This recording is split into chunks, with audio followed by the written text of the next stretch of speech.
All right, so this is a 2011 Range Rover Sport. Intake's already been removed. This is the coolant crossover pipe right here. I've already replaced it. I'm just kind of want to tell people that it is a pain in the rear to remove. Because if I had known it was going to be this difficult, I probably would have just sent it off and had it done. We used quite a lot of different tools.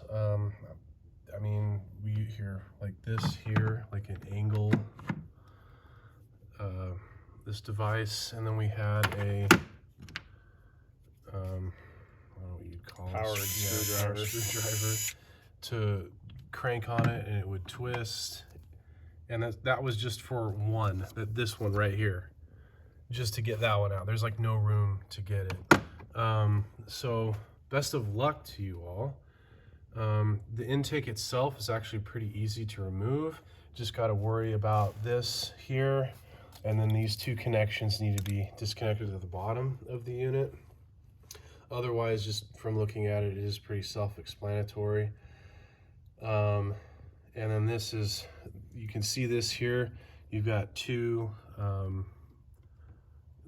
buttons to push to release a hose, a coolant hose, which is right in here.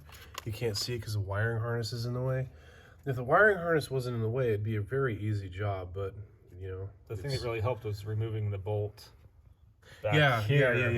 If you remove this, it helps a lot. I actually ended up pulling this whole assembly through here because I couldn't get this off on here. So I just pulled the whole assembly through.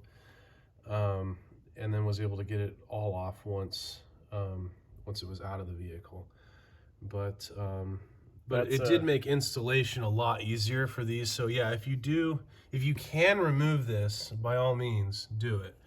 So just be careful because, you know, if you drop anything, it goes down and it's collected by the pan typically. So best of luck to you.